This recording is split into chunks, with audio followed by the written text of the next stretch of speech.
Exercise हम करते हैं इतने बड़े प्रांत में संक्रमण को नियंत्रित करने की, उसमें हम सर्वेलेंस का कार्य करते हैं, कंटेनमेंट एक्सरसाइज करते हैं, उसमें हम कॉन्टैक्ट ट्रेसिंग करते हैं। जो भी लोग पॉजिटिव आते हैं उनके हम कॉन्टैक्ट ट्रेसिंग करते हैं।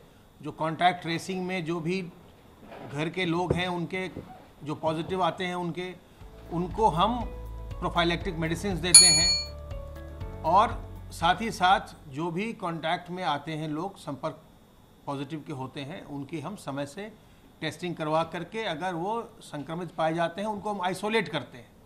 तो ये कार्रवाई स्वास्थ्य विभाग के द्वारा विभिन्न विभागों के सहयोग से निरंतर की जा रही है, जिससे कि प्रदेश में संक्रमण को नियंत्रित रखा जा सके। और इसमें आपका सहयोग बहुत ज़्यादा आवश्यक है। आप अपने सामाजिक उत्तरदायित्व को समझें और संक्रमण से खुद भी बचें और दूसरों में भी संक्रमण फैलने से रोकें। और आप ऐसा कर सकते हैं अपने हाथ को साबुन पानी से साफ रखकर, क्योंकि आप जानते हैं कि जो संक्रमण फैलने का रास्ता है वो दो रास्ते हैं। एक रास्ता ये है कि जब कोई संक्रमित व्यक्ति कहीं पर छींकता खांसता है और किसी सरफेस पर वायरस उसके मुंह से और नाक से निकल करके वहाँ गिरता है, तो जब आप उस सतह को छूते हैं और छू करके जब छूते हैं तो आपके हाथ पर वायरस आता है। और फिर जब अपने हाथ को आप आँख नाक मुंह को लगाते हैं, चेहरे को छूते हैं, तो वायरस आपके शरीर के अंदर प्रवेश करता है। यही एरिया है जिससे वायरस आपके अंदर प्रवेश करता है, मुंह नाक आँख से। तो आपको अपने हाथ को साफ रखना है जिससे कि हाथ पर वायरस न हो और हाथ के रास्ते आपके मुंह से और आँख नाक कान से होकर, आँख नाक मुंह से होकर के वायरस अंदर न जाए। तो हाथ को बार बार साबुन पानी से धोते रहिए। और जब हाथ को धोइए साबुन पानी से तो कम 30 से 40 सेकंड धोइए। अगर आप केवल 5-7 सेकंड धोएंगे तो उससे वायरस नहीं मरता। तो आपको कम से कम 30 से 40 सेकंड अपने हाथ को धोना है। और इसके अलावा जब भी आप सार्वजनिक स्थल पर जाते हैं या किसी से बातचीत करते हैं, अगर वो व्यक्ति संक्रमित है तो उससे बातचीत करने में या उसके मुंह और नाक से जो ड्रॉपलेट्स निकलते हैं वो आप में प्रवेश कर सकते हैं अगर आप उसके नज़दीक खड़े हैं। तो इसलिए आपको एक तो लोगों के नज़दीक नहीं जाना चाहिए, सबों से 2 गज की दूरी मेंटेन करिए, बरकरार रखिए, ताकि वायरस आपके दूसरे व्यक्ति अगर संक्रमित है अगला व्यक्ति तो वायरस आपके अंदर ना आए।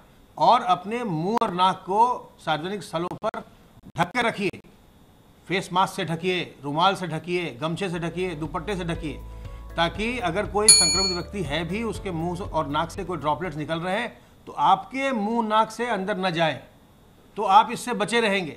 अगर आप अपने इस सावधानियों को आप बरतते हैं तो एक तो आप अपने आप को बचाएंगे और दूसरा अपने सामाजिक उत्तरदायित्व का पालन करके आप दूसरों को भी संक्रमित होने से बचाएंगे।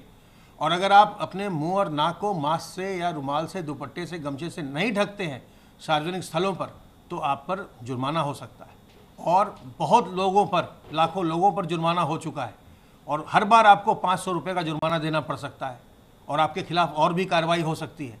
इसलिए अपने हम सामाजिक उत्तरदायित्व का पालन करें, हम संक्रमण से बचें, दूसरों को संक्रमण से बचाएं। और ख़ास करके मैं बार बार आपसे ये विनती करता हूँ कि अपने बुजुर्गों को, छोटे बच्चों को, गर्भवती महिलाओं को और जो लोग पहले से बीमार हैं या कमज़ोर हैं, जिनको डायबिटीज़ है, हाइपरटेंशन है, कैंसर है, किडनी की बीमारी है, हार्ट की बीमारी है, ऐसे लोगों को संक्रमण से हमें बचाना है। फिक्र आपकी, सोमवार से शुक्रवार रात 9 बजे सिर्फ TV9 भारतवर्ष पर।